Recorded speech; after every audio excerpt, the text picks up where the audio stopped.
What's good? This is Mendez coming to you on the afternoon of Thursday, 5th of September, 2019. This is a video and audio version of my article, Best Practices for Religious Representation, Part 1, Check for Traps. If you read the text version of this article, there's going to be nothing new in the video-audio version. If you're just watching the video-audio version, if that's better for you, then just remember there's also links that are going to be in the text of the article, so that's the only reason why you might have to refer to it. All right, let's get started. So religion suffuses role-playing's most basic structure. It's the adventuring party with a fighter, a thief, a wizard, and a cleric, and fantasy mainstays like demons, dragons, heavens and hells, pantheons, diverse monsters, and magic originate in religious lore. And the decisions people make without thinking about their cosmology carry ideological weight that validates some demographics and denies others, and not even just in terms of religious identity. So this article series is a toolkit to help creators and players of games and fiction build religious characters and organizations, portray them with fairness and respect, and draw on real-world lessons to craft fictional religions which sing. It descends from may I play a character of another race, and less of a question, more of a comment, both previous articles of mine, which both engendered lots of follow-up questions about religion specifically. And it also builds on the foundation from best practices for historical gaming, which you should probably review before you check this one out. So I'll try not to repeat that article's points too much, as many of its statements about history are equally true of religion.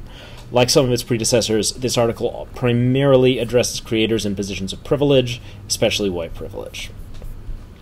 So this article is going to have multiple parts.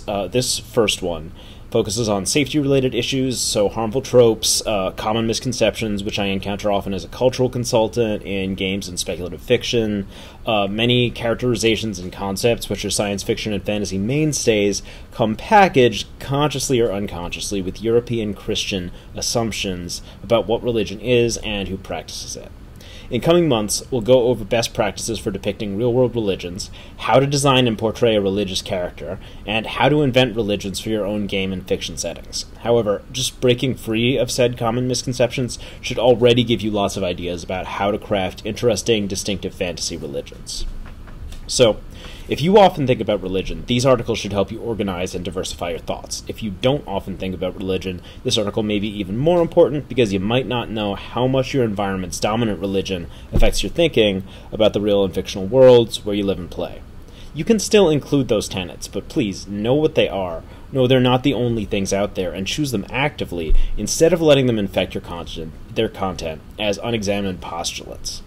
Moreover, everyone needs to understand that religious signifiers and religious intolerance aren't just about religion, because religion is a vector for other forms of systemic oppression, such as racism and classism. So, I've broken this article into the following sections. There's a discussion of our creative and identity-based goals in their order of priority, a list of widely held, often unexamined assumptions about religion's nature and how we can broaden our understanding beyond them to acknowledge marginalized religions and create more diverse fictional ones, a breakdown of several widespread stereotypes which combine religious identity with other identities to cause harm, and some suggestions as to how to deviate from them, and a discussion of common concepts in gaming with religious origins, whose portrayal we can carefully modify to show those roots respect. So goals. As with previous articles, our priorities are the following, stated in RPG terms but adaptable to other media. This approach addresses harm reduction concentrically, starting small and immediate, ending with broad strokes. First, the player's experience at the table, then the experience of the real world the players could conceivably harm, then the world at large. So, priority 1, people from diverse backgrounds get to play at our table or read our fiction, etc., without feeling denigrated, threatened, or ridiculed.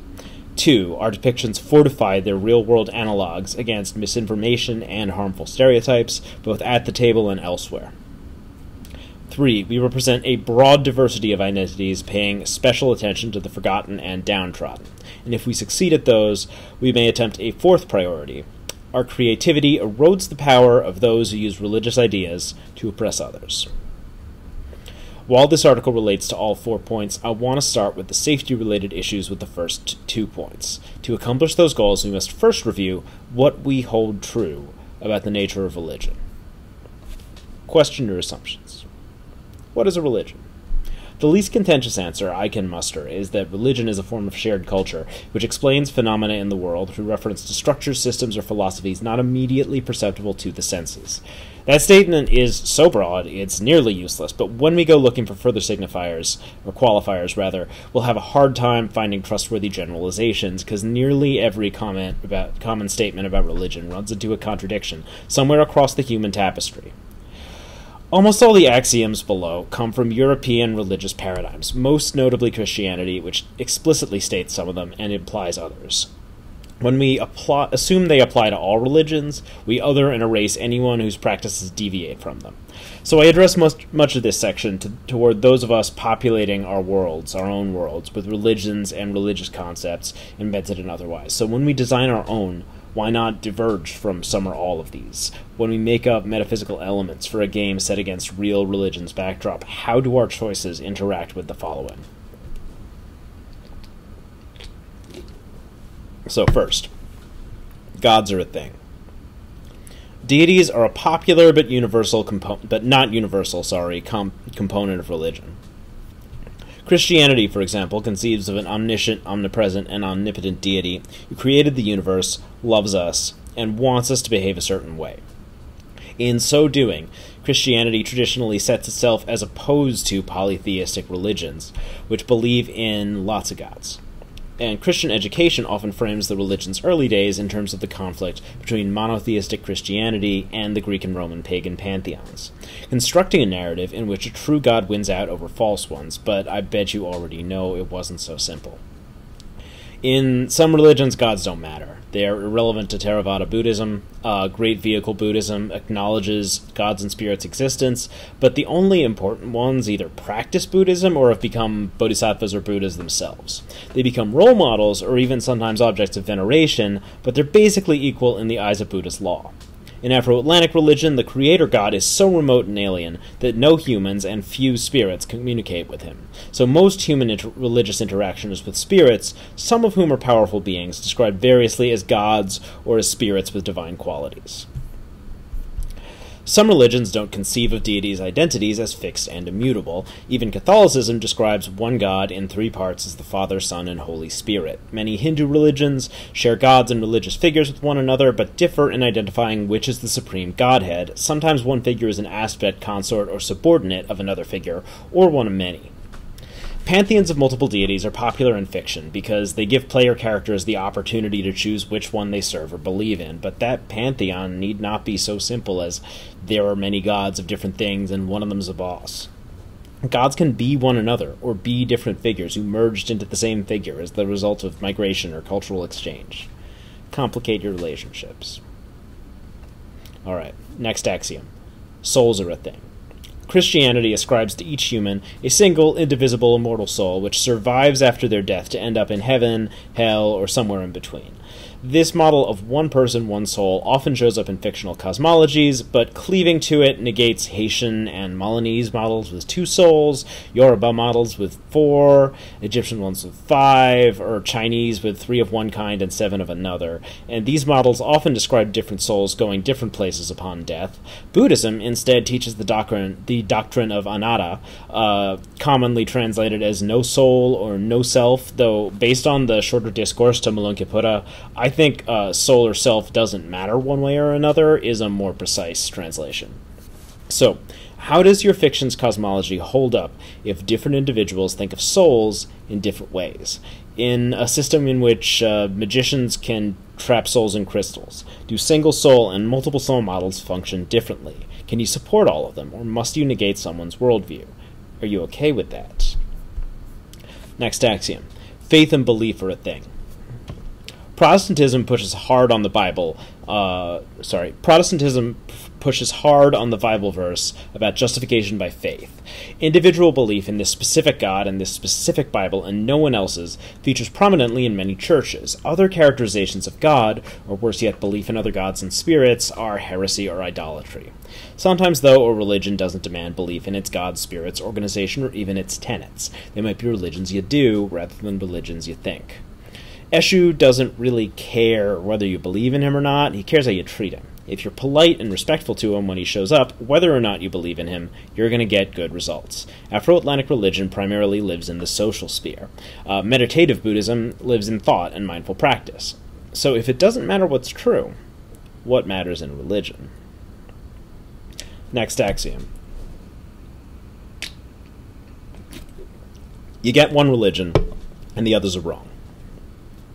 So as a corollary to the above, we're right and the rest of y'all are wrong is a particularly, though hardly universally Christian idea. It dovetails with Christianity's concept of membership. There's such a thing as a Christian, and it's someone who formally joins a church community and supposedly believes all the right things. If you're Christian, you can't be the other things, and you certainly can't think the other things. Not every religion agrees, not even Christianity always agrees. Membership and exclusivity tend to matter to large-scale international religions which actually actively seek converts and influence. Certain Christian, Buddhist, and Muslim denominations fall into this category. As they expand through the world, though, these faiths often find themselves in complex symbiotic relationships with other religions, especially indigenous spirit-related traditions. Sometimes different religions occupy different niches in individuals' lives, or appeal to different social classes or populations within the same society. In this situation, they may syncretize with one another, exchanging practices and ideas. Afro-Atlantic religionists adopted syncretic Catholic practices for the express purpose of deception, referring to old world figures with the names of similar Christian saints in order to worship them unmolested. The religions you create don't have to hate or deny each other. Perhaps a religion recognizes other less efficient or righteous but similarly valid paths towards the same goal. As in the Quran, Book 2, verse 62, quote, "Surely the believers in the Jews, Nazareans, that is the Christians, and the Sabians, that's a long story who they are, whoever believes in God in the last day, and whoever does right, shall have his reward with his Lord, and will have neither fear nor regret." End quote. Confucianism and Taoism in China have a complicated buddy-cop relationship in which they disagree with, mock, and finally work together with one another in a way that reminds me of Simon Pegg and Nick Frost characters in a film. Vaishnavism calls the Buddha an avatar of Vishnu, while Buddhism considers Vishnu a guardian deity sworn to protect Sri Lankan Buddhists. Historical Mongols just collected all the religions they could and didn't worry about the details. Next axiom. Religion opposes science / religions care about absolute truth. So you wouldn't know it to listen to grown adults argue about evolution and climate crisis, but the idea that religion and science are arch enemies is pretty young. Traditional spirit workers and root doctors applied empirical methods to herbal medicine. They got lots of things wrong, but they also discovered concepts like inoculation and cesarean sections earlier than they sometimes get credit for. Eminent scientists throughout history like Imhotep, Gregor Johann Mendel, and Sister Juana Inés de la Cruz were also people of the cloth. The Galileo affair of 1610 wasn't a conflict of religion versus science so much as a conflict between church-backed science and experimental science which challenged church authority. So when you study religion, it's useful to recognize that there are multiple forms of reality which we can consider as humans. Scientific reality is one, social reality is another, so sometimes something's real because it's something we have to deal with in our social lives. Responsibility, justice, that kind of thing. One of the cool things about being human is that via cognitive dissonance, we're capable of maintaining multiple simultaneous, distinct, and sometimes even contradictory truths and worldviews in our heads. When we're doing science, our priority is the scientific method. Generally speaking, we don't actually care about absolute truth. The great thing about science, the great thing about the scientific method, is that absolute truth isn't on the table. It's not part of the discussion because the point isn't true, the point is provable, with the classic meaning of prove.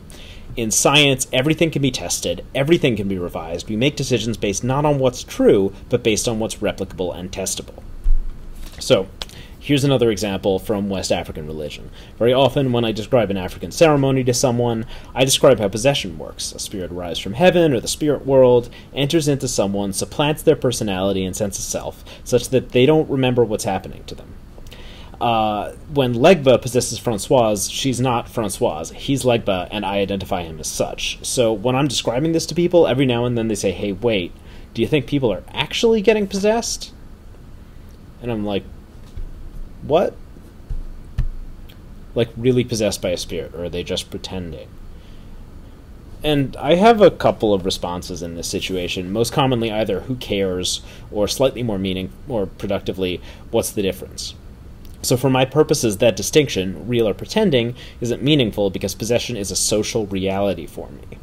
It's socially polite, prosocial, and useful for me to treat Legba as Legba. It's socially polite, prosocial, and useful for the people in the ceremony, too, and Legba's existence isn't scientifically verifiable, but Legba's existence doesn't scientifically matter.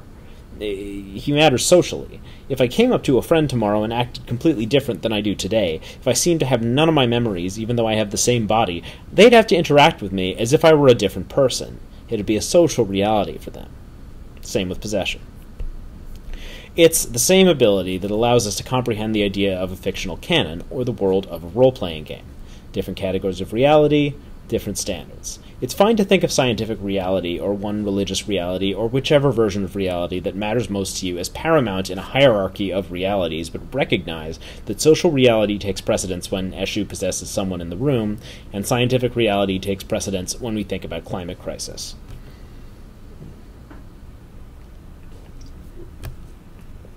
To the examples above, Kit Diggs Latouche adds, quote, "But if all these examples feel like they're from far away, weird, and other, try looking closer to home. Here's an example for a white American Christian. At least all kinds of Christianity believe more or less in God, Jesus, judgment, and resurrection, have clergy, and practice baptism and communion, right? Well, kinda not. There are exceptions to all of those, and one exception to all at once stands out. Quakerism, the religious society of friends. Quakers have no credo, and even within the commonly held beliefs, God isn't a given.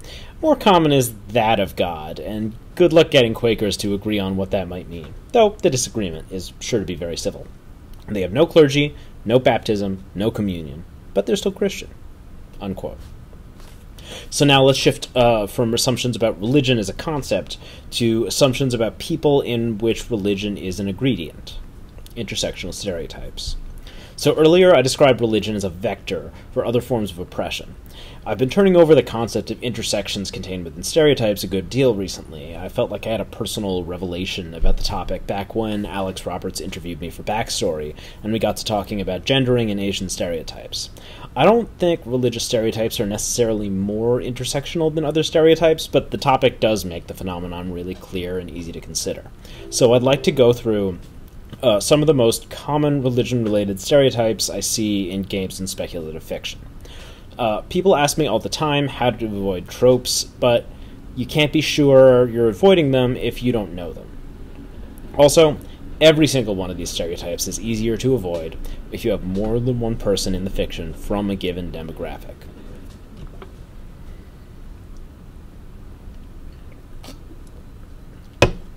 The ineffable Asian mystic. So let's start with one of my least favorite stereotypes, the mystical Asian. An Asian mystic is an inscrutable, phlegmatic individual who appears as a supporting character in someone else's narrative. They spout mystical aphorisms, often in broken and/or accented English, which encourage other characters to follow a confounding path towards enlightenment, which will come with self-acceptance or self-denial or figuring out a riddle or whatever conceptual direction the story needs. Those aphorisms are flavored with a mishmash of half-remembered Asian religious traditions, including Confucianism, Buddhism, Taoism, and, well, it usually turns out to be Neoplatonism. The mystic combines religious, racial, and gender stereotypes. The religious stereotype comes from Western mistranslations and misconceptions of Eastern religion and philosophy, which compress the grand dialogue of Hinduism to Buddhism to Jainism to Taoism to Confucianism to Shinto to Sikhism, together with Islam and Zoroastrianism into bite-sized pieces which sound like Westerners failing to translate things correctly, or else just expressing Western philosophical concepts in creepy accents. The accompanying gender stereotypes display the West's tendency to hyper-feminize and demasculinize Asians of all genders, according to that classic Western gender binary you know and hate. The mystical Asian master is often a decrepit old man, implying a lack of male potency and virility. His recommendations and advice are all words, no substance, contrasting with the Western European hero's blunt practicality. In championing religion, he advocates self-denial and submission. He's passive, weak, sidelined, and most useful when supporting a normal guy hero. I hate the term mystical in most Asian contexts because, religiously speaking, mysticism used to refer specifically to ecstatic religious experiences, not just anything ruddy mysterious. The word could accurately describe Bhakti Yoga, Tantric Buddhism, or Korean spirit channeling, but misses most of Asian religion. It's not a slur, but it's like honor. Someone brings it up, I want to ask them what they mean by that, and when they tell me, I'm going to say, just say that instead. Instead, try focusing on concrete and practical lessons, especially if you bring Asian religion into fiction. Sure, there's stuff in Eastern scriptures you have to meditate on for decades or whatever, but they also abound in good advice you can apply to your life and your stories right away. The Lao Tzu is, before it's anything else, a political manual which discusses the subtleties of statecraft in explicit, if pithy, terms. If your translation doesn't capture that aspect, look for another translation or a reliable expert. Buddhist suttas show the utility of compassion and mindfulness in alleviating suffering. No one would have dwelt on those schools of thought if they'd been useless. You might even learn something you agree with. Next stereotype, the Islamist terrorist. The mere idea of talking about this topic makes me tired. I feel like someone on television, on Fox News or wherever, is always talking about Islamist terrorism and what are we doing about Islamist terrorism. I feel like I've been in the same conversation about Islamist terrorism since 9/11, my first day of high school, hearing reports about what happened at home at Manhattan as my family fled the city. I feel this way, and I'm not even Muslim, I just have a lot of Muslim friends. Given my identity as a mestizo Filipino and a Jew, I find myself in all these conversations where I feel like people expect me to hate on Muslims in Mindanao or Palestine, and I don't even understand the politics there that well. I do know Islam doesn't cause terrorism. 1.8 billion Muslims live in the world today, and there aren't even 200,000 terrorists in the world. And only a small number are Muslim, but even if we make the absurd assumption that every single terrorist of that 200K was Muslim, that would give Islam a 0.01%, not 1%, 0.01% rate of return on spawning terrorists. So even if it's orders of magnitude better than the other religions at making terrorists, Islam is an abysmally bad terrorism generator. So I used to get in a lot of arguments about Islam and terrorism online, because I'm in a martial arts organization which leans right-wing. They'd say that good Muslims need to disavow the bad Muslims publicly and enthusiastically in order to validate their right to have a damn religion. I have a friend I'd tag into those threads like, okay, Shah, this guy on the internet says you gotta catch you some bad Muslims, and he'd be like, man, I wish I could, but I'm not Batman. So, brown people and or Muslims' overrepresentation in popular media as terrorists and extremists causes us to co-identify brown and black skin, the religion of Islam, and violence. The blowback hits South Asians, Sikhs, Hindus, whoever fits the visual preconception. And in the process, we perpetuate the idea that lighter-skinned people can't be Muslims, and we erase Muslims in the Philippines, China, Eastern Europe, India, and Bangladesh. So, instead, try not focusing on religious extremists from marginalized populations. We got a world full of white supremacists and Nazis y'all can fight in games and books. But even then, don't punch down at poor people or the mentally ill. There's plenty of them in power to step to. Next stereotype. Foreign patriarchy man and foreign patriarchy victim lady. Another fun one from your favorite internet arguments and ill-considered works of fiction. People like to denigrate gender and sexuality norms in Latin America, Asia, indigenous societies, Africa and its diaspora, and the Middle East as particularly backward and hidebound. Oh, you think gay rights are bad here? Well, in Muslim countries like Turkey, they are. Oh, you think there's patriarchy and rape culture here? Well, in those Catholic countries like Mexico, they. Oh, it's not a stereotype to talk about hard-ass Asian parents. My friend's Confucian dad always yells at her to. And if and when they deign to discuss why, Islam's a backward religion, or Confucianism requires patriarchy, or Hinduism something, I don't care. They don't, after all. They're co-identifying religion, race, and gender to excuse and normalize bigotry here at the expense of someone who can't argue with them. The patriarchy is a worldwide phenomenon. So is capitalism. So is rape culture. The Tale of Genji, the first novel ever written, is about rape culture. Yeah, it's pretty bad in a lot of other countries, sometimes worse than in the United States or France or Australia, but it's real bad here too.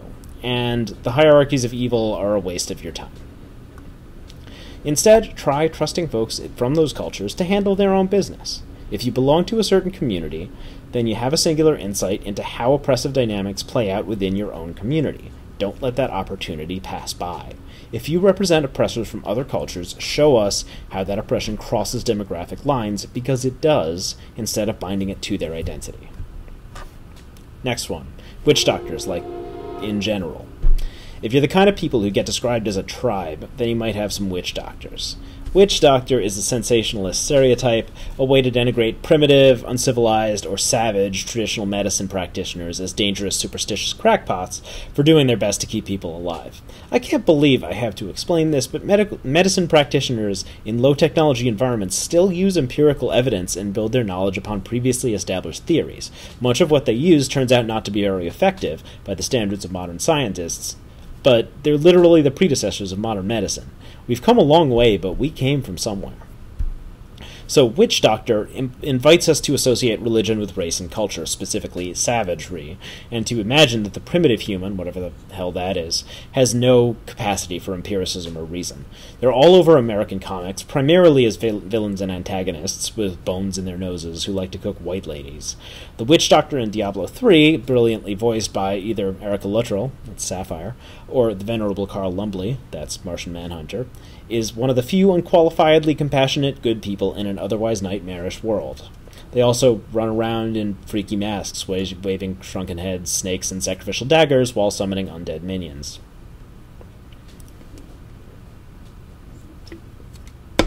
Instead, try investigating the traditional magical and medical practices of indigenous people somewhere and representing them with compassion and accuracy. Read about what kinds of poisonous or psychoactive creatures come from that region and whether they have medical applications. Pufferfish tetrodotoxin as a sedative, bullet ant jaws to stitch up wounds, penicillin. Again, worst case scenario, you learn something, and maybe if you get hurt in their neck of the woods, you know who to call. Next thing, opiates of the masses. So, across societies and centuries, you'll see intimations that ardent adherence to a religion is a lower class signifier. The ancient Chinese philosopher Xunzi wrote about how the upper classes need not believe there's any substance to the religious rituals they perform to appease the masses. There are a few components to this.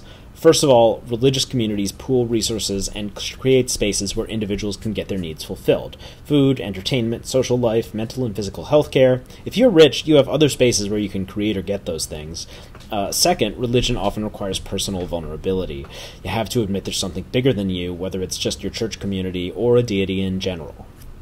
Here in the United States, we have a related pattern wherever successive waves of immigrants have continued to show up in the same area.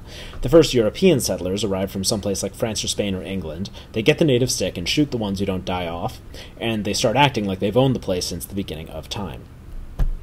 Then the next wave of settlers shows up and wants to live there too, and then there's cultural conflict. Will Eisner comics like Dropsy Avenue detail this cycle. Religions get identified with immigrant identity when there's a distinction in denomination there, and immigrants are major targets of violence right now. They get deported into war zones they just escaped, they get separated from children, and everyone gets thrown in concentration camps. In the rest of mainstream society, they're still mistrusted and derided as freeloaders or corruptors.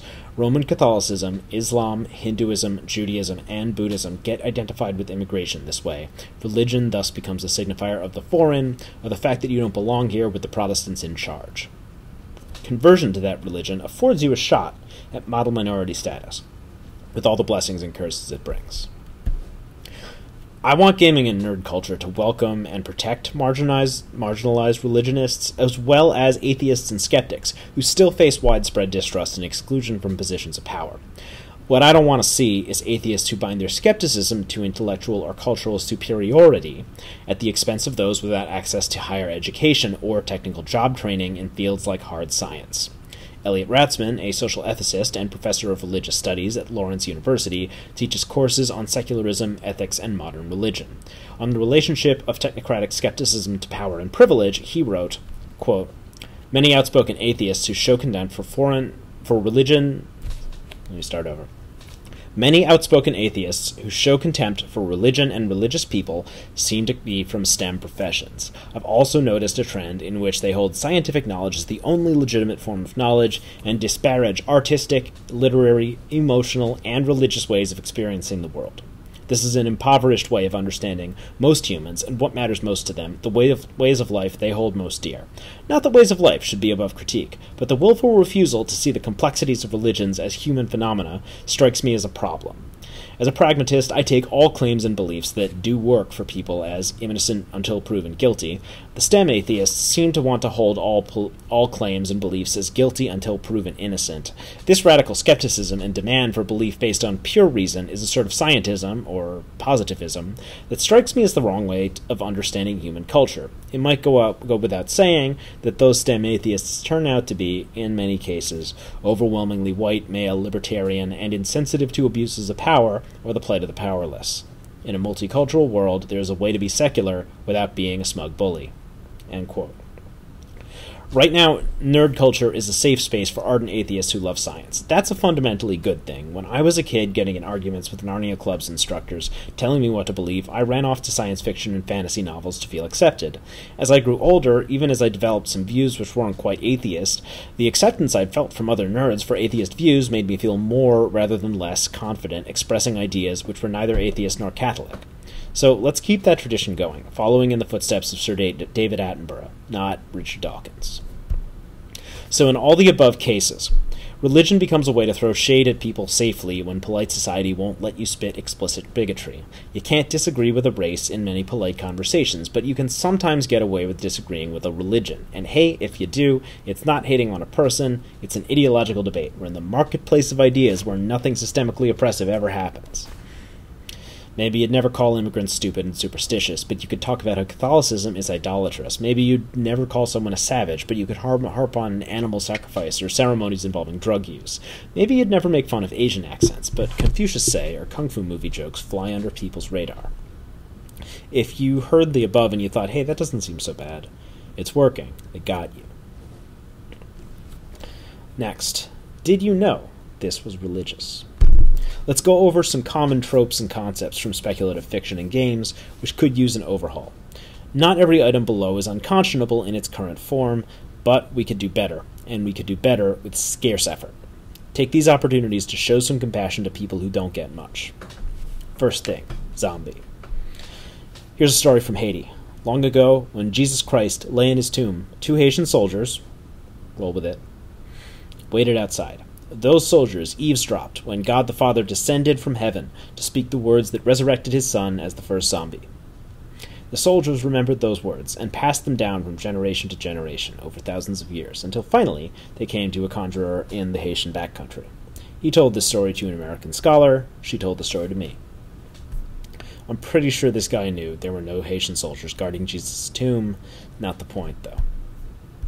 The word zombie descends from the Creole zombie, which descends from the Congolese nzambi, denoting a god or spirit. In different languages and regions' usage, zombie might refer to anyone from God Almighty down to the lowest and most easily manipulated spirit.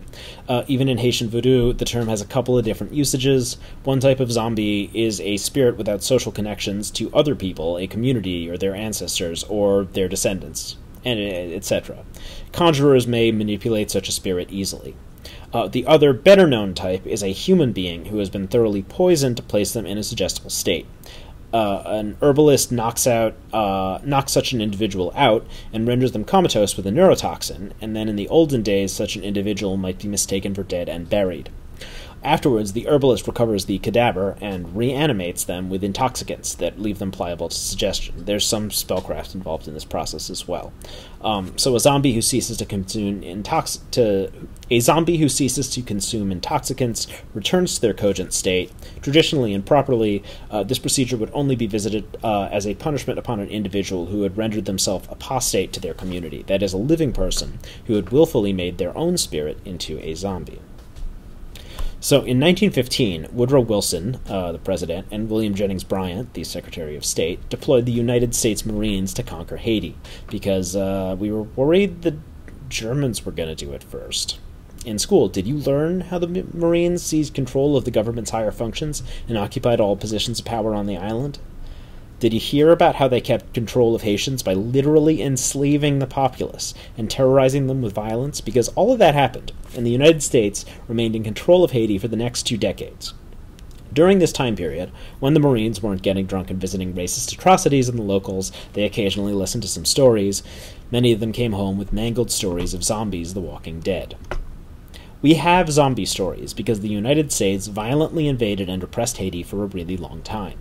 The nicest things I can say about that period are that we kept order through violence and fear, and built infrastructure using slave labor. Modern zombie media takes a concept with serious significance in Haitian religion, willfully misinterprets it, and recasts it as whatever interesting threat we need it to be at the time. It certainly doesn't make any Haitians any money, and indeed, when it does circle back to African religion, it makes people more sensationalistically afraid of voodoo. It's one of the grandest instances of cultural appropriation that's ever happened. Instead, try breaking down what you want out of a zombie story and focusing on the cultural influences associated with it. If you actually want to tell a story about the zombie of voodoo, that's great, but it's difficult. You've got to research a sensitive topic that's risky and potentially harmful to its originators. It'll probably have to be your story's main focus. If you want hordes of fiendish corpse munchers, what about ghouls? Ghouls are Middle Eastern grave-robbing humanoids, which aren't really from religious sources. Their original form is way closer to the modern fiction zombie anyway. Ghouls aren't a religious thing, at least not to the same degree. They come from 1001 Nights. You could also research local monsters with those predilections, but make sure you do right by their cultures of origin instead of reskinning zombies without modifying their substance. Next thing. Related voodoo, Santeria, Obeah, and Afro-Atlantic religions. We sometimes hear these terms, voodoo, Obeah, Santeria, described as systems of black magic and black magic. Both kinds. Awkward. We hear about them... Sorry. Robocall.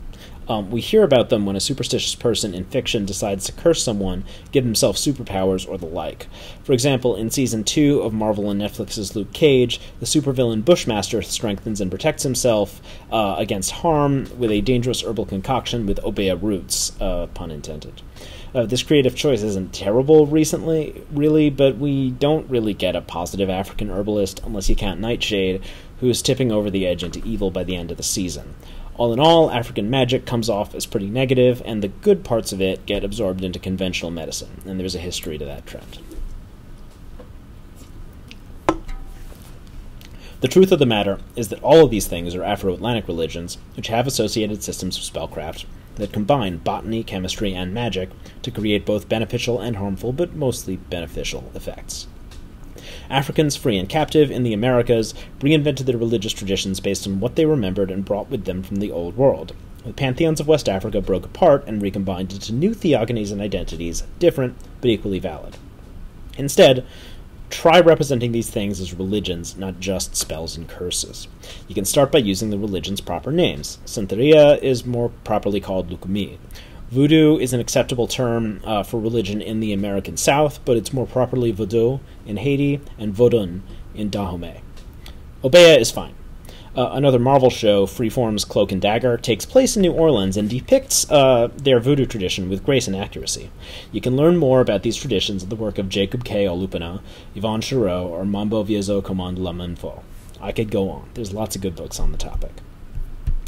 Next thing, Dervish. In Dungeons & Dragons, a dervish is a character class or kit who specializes in dance-like combat using multiple weapons, usually double scimitars. In Pathfinder, there's a similar subclass who's a bard. I'm not 100% sure where the inspiration comes from, but I think it's a couple places by way of Orientalism. First, there are actual dervishes. The term comes from the Persian darvish, indicating a mendicant Sufi holy man who has taken a vow of poverty. Brotherhoods of dervishes sometimes practiced ecstatic mysteries. Remember mysticism earlier? Yeah, this is actually mysticism.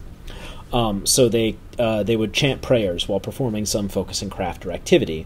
The most famous of these is whirling, a counterclockwise spinning dance performed by the Mevlevi order, giving rise to our phrase whirling dervish. Contrary to common usage, a whirling dervish is the diametric opposite of violent, although I guess if you got a bunch of them to hold weapons while they whirled, that might be pretty unsafe, although they wouldn't, because they're Sufi mystics, and violence is really not their thing.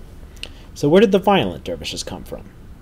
So, during the first 2 decades of the 20th century, Sayyid Muhammad Abdil Hassan led the dervish movement of Sufi rebels against the British occupation of Somalia. They did not whirl, as far as I can tell, preferring more accessible Somali folk dance and tunes to get limber and psych themselves up for a fight. When they killed people, generally it was with bullets rather than anything involving spinning or even blades. The conflict between the British colonizers and the local dervishes looked a lot like certain other conflicts you may have studied, in which a giant empire fights determined, though under-equipped local guerrillas. In spite of inflicting loss after loss upon the dervishes, England took 20 years to stamp them out, and the conflict might have kept going had the Sayyid himself not succumbed to disease in 1921. Subsequently, the British applied the label dervish to Muslim fighters who didn't even want the title, such as the Sudanese Ansar, who at least were Sufi, even though their leader disavowed the name dervish. So, I'm not certain where the dancing sword guy came from. Maybe the Middle Eastern dance called the Arda influenced it, although based on the videos I've seen, the Saudi variant seems to involve muskets and selfie sticks as well, and it looks really fun. But I'm imagining the conversation went something like, D&D Writer A, hey, would it be cool if we had a class that fights with 2 swords? D&D Writer B, you mean like a ranger? No, like with scimitars. Yeah, that's a ranger.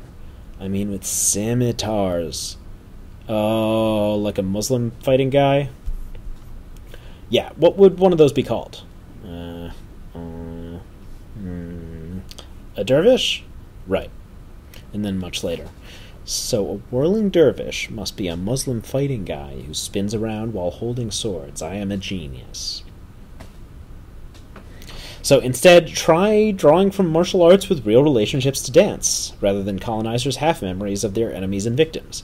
Many of those styles come from West Africa or the African diaspora. Senegalese wrestling and Hausa Dambe start with traditional music, dance, and boasting before going into combat. Martinique danye and Brazilian capoeira are completely integrated dance fights. If you want something with weapons, like big weapons, you could check out Georgian Credoli, often practiced to music with associated war dances. You might have seen Nidar Singh's demonstrations of the brutal Sikh hand-to-hand techniques, using fluid stances and steps, which are extremely dance-like. And then elsewhere in India, there's Chau, a dance theater form with devotional applications, which was used in drilling soldiers. And the Malayali art of Kalarapayattu was often studied alongside Kathakali dance drama. So, none of these things are dervishes, but they actually hew closer to the dancing fighting person without describing a religious order persecuted in the West, China, and India because they're Muslims, and in the Middle East because certain leaders say they're the wrong kind of Muslims. Next, Jewish sacred symbols, golems, and phylacteries. These two are pretty straightforward. A golem is a specific kind of Jewish magical automaton which a rabbi creates using purity of purpose specifically to protect a Jewish community. Contrary to popular belief, you cannot just make an animated monster out of corpses to guard your castle or follow you into a dungeon and say it's a golem. Jessica Price also pointed out that the phylactery also shows up in creepy form in D&D as the reservoir of a lich's magical power. This creepy misuse of a word, which normally refers to a sacred amulet containing Hebrew texts, winds up coding liches as Jewish villains. Similar non-evil amulets exist through the world. See also the Brazilian patois, Congolese nkisi, Islamic tawhid, and West African grigri. Instead, try calling it anything other than a golem. Construct, robot, automaton, Frankenstein's monster, living statue, your cup runneth over. Likewise, call it anything other than a phylactery. Amulet works, or you can make up a dramatic name of your own for each lich's amulet, like the fetid reservoir of nightmares, or the evil murder cube, or corrupperware, whatever. Next concept, prana, chi, and ki. In Dungeons & Dragons 5th edition, monks get their superpowers from ki, which is a reservoir of spiritual energy. Functionally, they're magic points. They could have called them anything, but they used a Japanese term because Japan is associated with martial arts. However, the archetype of the unarmed fighting monk is from China. Specifically, it comes from the Shaolin Monastery, a Chan Buddhist stronghold renowned for practicing meditation through both unarmed and armed combat techniques. Shaolin boxers were well reputed, but Shaolin's most famous fighting systems talk the quarterstaff and monk's spade, which were thought to be the weapons most useful to mendicant monks. But the Chinese word for this is pronounced qi in Mandarin or hei in Cantonese. Only Min Chinese and various no longer spoken forms of Chinese pronounce it qi, and the writers of Dungeons & Dragons are unlikely to have standardized to either of those. A Japanese warrior monk has samurai armor made of metal, wood, and silk, a heavy sword at his belt called a tach, and he has a signature weapon, the glaive. And there's a picture in the article. So that's a Japanese warrior monk, and they were renowned for their zealous devotion to Buddhism and violence, however that works. Later in history, during the Warring States period, Japanese warrior monks decided they really liked matchlock muskets, and at that point many of them looked like this, and there's another illustration in the article by Wayne Reynolds of an Iko-Iki fighter who has samurai armor and a musket and a katana. So if the D&D monk were based in Japan, where we get ki from, they would wear sturdy metal armor and be proficient in the glaive, as well as the musket in a campaign set later. They're not, though. Instead, we have an awkward pairing of a Japanese term with a Chinese concept. Odd, especially in English, a language in which chi, or, well, usually it's spelled chi instead of qi, which is more correct, is in more common circulation as a borrowing than ki, ki. So, I know there's probably a reason for this, involving previous editions of D&D or something. I know someone out there is probably thinking, but, well, they want to make it more Pan-Asian. Yeah, I still don't like cultural conflation, especially when it comes to martial arts. So I prefer to translate this term as breath, because that's the literal meaning of ki and chi. They both harken back to the Sanskrit term prana. The Chinese character has some steam, also pronounced chi or ki, rising off of some rice in the like character thing, for reasons which are either phonetic or ideographic or possibly both. The breath model of energistics comes from Vedic medicine and traditional Chinese medicine and conceives of various functions of the body as the product of the motion of different kinds of breath through channels in the body called meridians, which connect pressure points or vital points to one another. I could go on. But the breath model is just that. It's a useful model, and the people who use it these days don't think it's scientifically real, any more than they think an atom actually looks like Ernest Rutherford's model with the, 6 loop things, or 3 loop things around a nucleus. It has lots of helpful applications in fields like massage and martial arts. In the latter case, it's useful for things like targeting. It can be like, oh, hit someone in Uko in this pressure point right here, if I'm trying to teach a move. Or visualizing the motion of energy through the body to hit harder. However, just because the meaning has drifted toward the D&D definition... Okay, so this is what the Player's Handbook says. Monks make careful study of a magical energy that most monastic traditions call ki. This energy is an element of the magic that suffuses the multiverse, specifically the element that flows through living bodies. Monks harness this power within themselves to create magical effects and exceed their body's physical capabilities, and some of their special attacks can hinder the flow of ki in their opponents. Using this energy, monks channel uncanny speed and strengths into their unarmed strikes. As they gain experience, their martial training and their mastery of ki gives them more power over their bodies and the bodies of their foes. End quote. So we got a few problems here. This definition places ki into the realm of magic, which really only describes a handful of the things it was traditionally understood to do. It's mostly just a description of how your body works. It also orientalizes us. If we're using an Asian term and an Asian concept, that a monk is in some ways inherently Asian. We're pointing back to that mystical Asian stereotype and mixing the martial arts in there too. This isn't a stereotype we need to codify as a character class or a metamagical concept. So, instead, try first checking if there's an appropriate term from the language in which you're writing. Picking out certain terms to keep in their untranslated forms designates them as weird or foreign, creating Orientalist dynamics. And when I write in English, I prefer breath or spirit to talk about this concept. If your work actually breaks down what a foreign term means, it can be viable to leave it untranslated out of respect to differences in definition between the words chi and breath, but if you don't define it yourself, you have no guarantee an unfamiliar reader won't go looking for definitions and find something off-center like the D&D definition above. However, there's a more fundamental issue which comes from calling this character class a monk in the first place.